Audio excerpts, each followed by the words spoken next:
Welcome to the S.O.A.P Bible Study Series from Oak Tree Community Church in South Bend, Indiana. We're working our way through the very first book of the Bible, the book of Genesis, and we're not quite halfway through, but really close to halfway through. Pretty close to halfway through, and Yeah. we've as we've talked over the last several weeks now, right? Several times, we've covered a lot of years, time like chronologically, right? Yep. But we've also covered a lot of events, just like some really big events and some smaller things, a couple of things sort of in passing. But, I mean, it's been a nice mix so far. Yeah, it is. And now, starting last week's, we kind of pumped the brakes on how fast we're moving through the years. Yeah. And not necessarily the events, but we're now kind of following one person for right now, and that is Father Abraham. Yeah, the first of four big names yeah. that we'll spend the rest of the book on. Yep, and God is showing us, the nation of Israel, that it's going to come through him and how we got here. So last week we covered the Abrahamic covenant again as a reconfirmation by God, and it was really Abram at that time, but Abram became Abraham, so we're just calling him Abraham. That he'll have an uncountable number of descendants, and he has one now.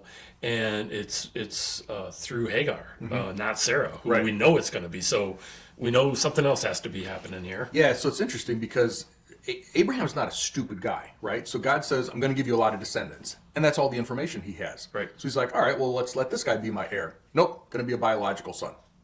Okay, well, my wife's old, so let's do it through my concubine here. Right.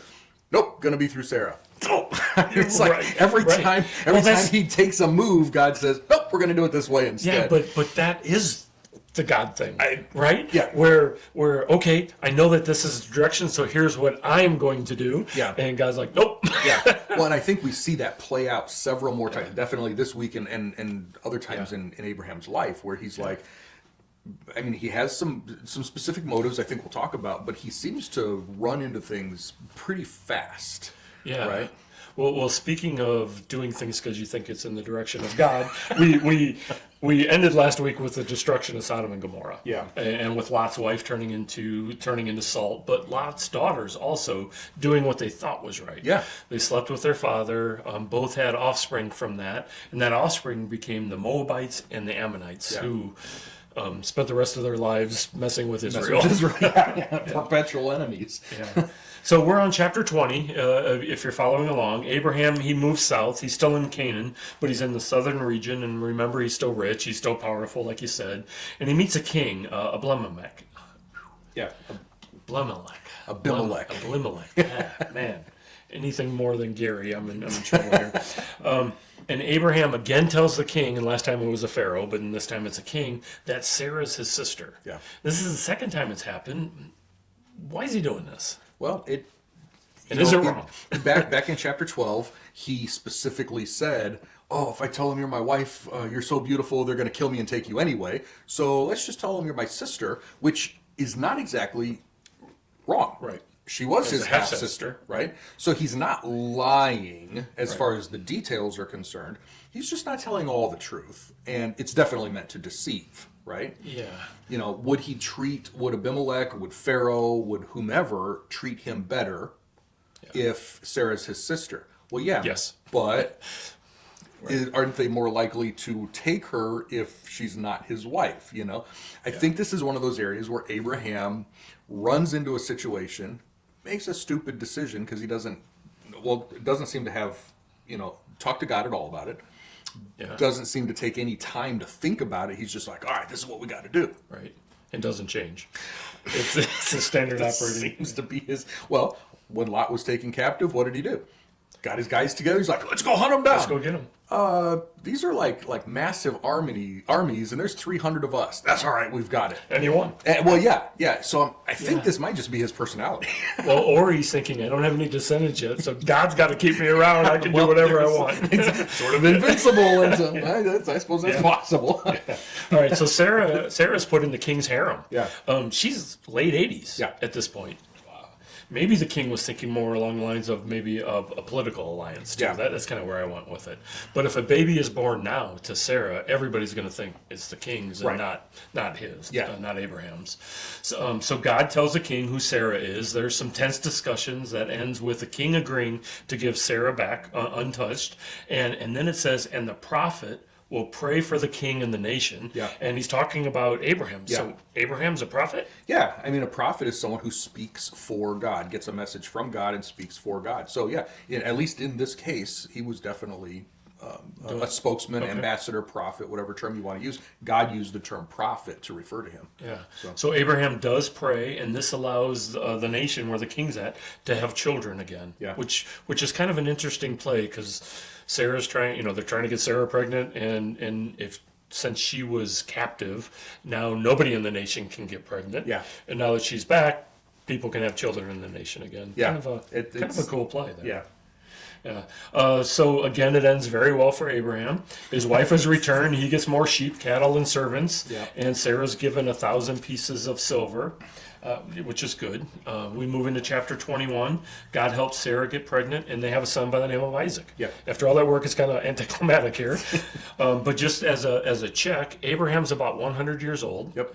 Sarah's 90. Yep. And Ishmael is 14. Yes. At this point. Yeah. Isaac, his name means he will laugh, or the one who laughs, which is appropriate because both Sarah and Abraham laughed when, hey, you're going to get pregnant. Yeah, sure I am. Yeah, right, yeah. So every time they called his name now, they were reminded of their lack of faith, right? Right. They called him laughter. Right, so good and bad with that. Yeah. Isaac was circumcised when he was 8 days old. This Yep. was a commandment God gave to Abraham. Yep. Years ago, Abraham had all of his servants and appropriate relatives circumcised at that time, and now his son is being circumcised. Yeah, too. but no more than 2. I mean, it wasn't like forever ago because Ishmael was 13. No more than 2 years? Yeah. Oh, okay. Yeah. Ishmael was 13 when he was It was circumcised. a lot of chapters ago. I know it was a lot of chapters ago, but we have that, and that's what you're talking about when you said we're pumping the brakes. Is, we're these Yeah, it used to four be these 4 centuries. chapters or whatever have only taken less than 2 years. Yeah, okay. A year or two to get through. So the big thing in this chapter is Sarah becomes jealous. And she asks Abraham to banish Sarah or Hagar and Ishmael. Ishmael. So what happened was they would wean their babies at 2 to 3 years old. Okay, stop nursing and actually wean them off of nursing and start to have solid food. All the other stuff. Well, there was usually a big celebration. It was a major milestone because the baby actually lived that long. Yeah. Okay, so that's a big thing.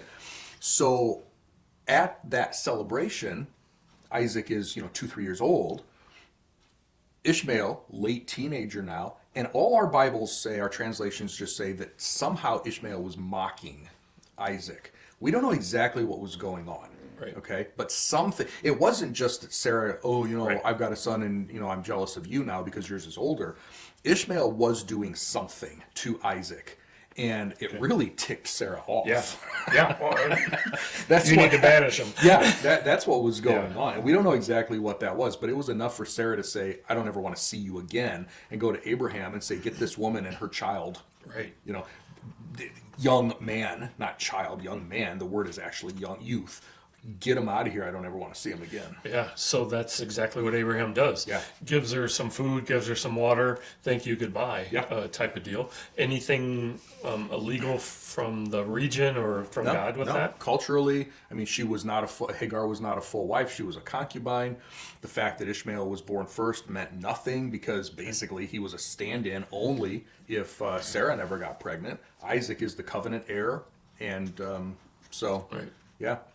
So there's a part in chapter 21, Hagar's out of water. She puts the child under a shrub to die, but Ishmael's 14 at this point. Well, he's probably. Oh, wait, Ishmael's 17 to 19. Yeah. Because she was 14 when Isaac was born, and we're probably a couple years after he's weaned. Yeah. So 3 to 5 years. Yeah, he's probably in the 16 to 19 range at this point, which is why the word is not child. The word is like boy or youth. Yeah. Okay. Yeah. I was trying to rationalize this, and one of the things was, imagine being 16 years old, your father has all the money in the world, and now you're all of a sudden poor. Yeah. Right? I mean, that's got to be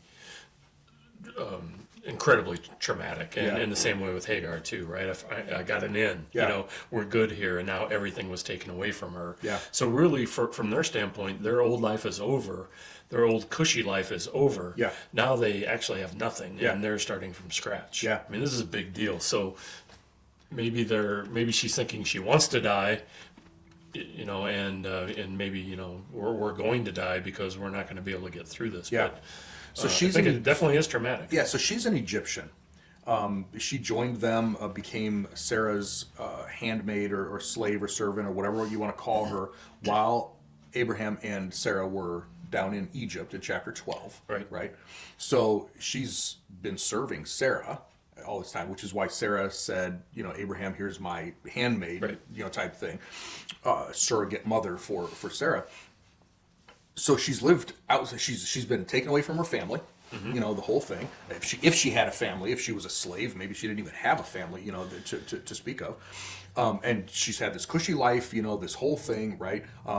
Right. Even though she's a servant to the rich guy's wife. Yeah, her exactly. Life isn't terribly hard. Sarah probably didn't treat her the best, especially since Ishmael was born and she still wasn't having a baby. But she at least had food, she had shelter, she had all this stuff, and even we've noticed that Abraham, lives sort of as a nomad type, wandering around. Now she's out in that same wilderness, that same desert area, whatever, wandering around.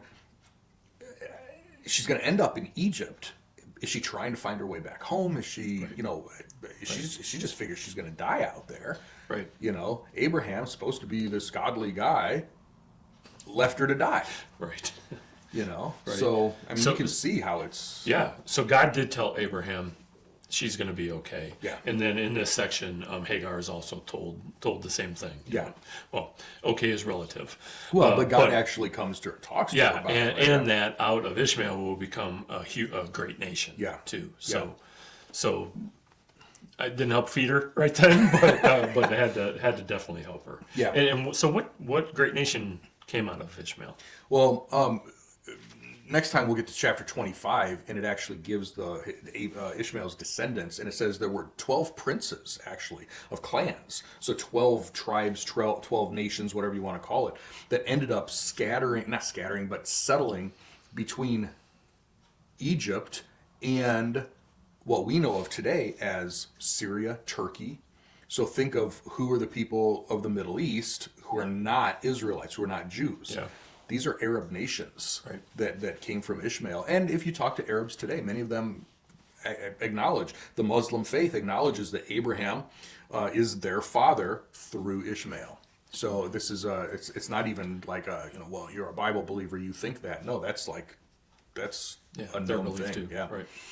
This chapter ends with Abraham and the king of the area, who Abraham has dealt with. Yeah, your good friend Abimelech again. Yeah, right. But they have a dispute over a well. Yeah. I was thinking it was the king of Sodom and Gomorrah, but that was last week. And they have a dispute, but it's a little bit odd. Abraham has chose to settle here, but so and the deal with the well isn't the deal. Yeah. It's my well, it's your well, but there's a peaceful resolution, but there seems to be something behind the scenes here. Well, obviously we've dealt with this guy before, and the last time God just about took him out, because of the thing. So now he's like, had Sarah. Yeah, afraid of Abraham. He's like, it wasn't my fault. Exactly. So he wants to make sure he's on good terms with Abraham. So if the servants are fighting, he's going to be like, well, hold on a second, let's find out what's going on. I think Abraham's also making a political move here. Right? Because now he has the covenant son who is supposed to take over all this stuff. God has said, look, as far as you can see, I'm giving it all to you. And that's his land. And right? that's the land. Even though he doesn't own any of it yet, God said, I'm going to give it to your descendants. So I think he might be, again, he's not stupid. I think he might be making some political plays here. Yeah, playing nice now so things can happen later. Keep everything friendly. Make sure that everything is cool, because at some point we need to take this place over. Okay. Next chapter is a pretty famous chapter. Yeah. It starts with some time has passed, and also this is a test. Yeah. So we know that Abraham is going to be facing a test. I don't know. Do we know how old Isaac is? So the rabbis would teach that Isaac was right around 25 at this point. So we have fast forwarded. So he's not the young boy that we think. No. Right. Yeah, we fast forwarded, another 20 plus years out of chapter 21. So that means that Abraham is 125. Let's go with it because it's good math too. right. Abraham is 125. He was 75 back in chapter 12 when he finally made that step to go to Canaan. So he's been walking with God for 50 years. Right. Good or bad, not always a good, but for Yeah. 50 years, I think he's probably got a handle on. You would think he's got a handle on what's right and what's wrong. Yeah. I'm not sure. Well, so Abraham puts him to a test. Or sorry, God God puts puts Abraham Abraham to the to a test. test, yeah. God tells Abraham to sacrifice Isaac. Yeah. Now, this is Isaac's. This is the lineage, right? This is the This is descent. the whole This is package it right here. So, is it right for God to do that? Yeah, of course. Because he's God, he's right? God. And he can, right? That's the first answer. Right. But would God have expected him to truly go through with it? That one's more difficult. He didn't, right? He stopped him before he did it. And his response, God's response to Abraham at the end, he said, "You have done this. You have not withheld your son from me, and so I'm going to fulfill these things." I think this is my opinion, okay, and feel free to disagree or push back or whatever, and that's you too as well. I think because it was sometime later and God was testing Abraham's faith, I'm wondering if Abraham had started focusing more on the gift than the giver. It's like, this is Isaac, he's my son, he's going to take over everything, I've got to protect him, I've got to whatever. I have to make sure this is going to happen, right? Nothing can happen to him. And God said, I think I'm going to take this away from you and see where your faith really is. Is your faith in him? Or is your faith in me? That's my opinion, just based on you can see sort of where the it gets conversation and everything. Yeah. And Hebrews chapter 11 gives us Abraham's thought process. It says that Abraham concluded or figured or thought that if Isaac actually died, God would have to raise him from the dead, which isn't something that back then was it's thing. not something that Yeah. they normally would would've have thought thought of. Yeah. Right. Yeah. It's not like there were resurrections all the time in their theology or whatever. That would have been a pretty major thing. So for Abraham to come to that conclusion, had to shift his attention back to God. Okay. You can certainly read the specifics, and you should. There's many in there. Also note in there that he takes along 2 servants as they go on their way for the sacrifice. There's nothing to indicate that the servants really know what's going on. And in fact, Abraham tells them to stop, and we'll worship and return to you. Yeah. They get up there. They get everything set. Abraham is ready. He has the knife. Isaac is tied up. And an angel of the Lord stops Abraham, which is kind of cool. Yeah. And then the sacrifice is replaced with a ram that's found there then, which is also kind of cool. But in there, notice that it says the angel of the Lord. Yeah. And then also, this angel is saying stuff that other angels aren't saying. No. Some like, I swear by my own name this is going to happen. Yeah. I will bless you. Yeah. Angels aren't doing that. No. Right. No. So what's going on Even here? holy angels will not accept worship, will not Right. take credit for that stuff. This is a really strong argument that the angel of the Lord in the Old Testament is the pre-incarnate Jesus. This is the second person of the Godhead here. Right. And this is God. Okay. So we end this chapter, and we're actually going to be starting our transition away from Abraham. We see Abraham's brothers and his children, and then we'll see them a little bit later when Isaac needs to get a wife too. Yeah. All right, so chapter 23, from my standpoint, pretty short chapter for what's going on. We find that Sarah passes away. She's 127 years old, nice long life, and the rest of the chapter shows Abraham mourning and purchasing a tomb for Sarah. Yep.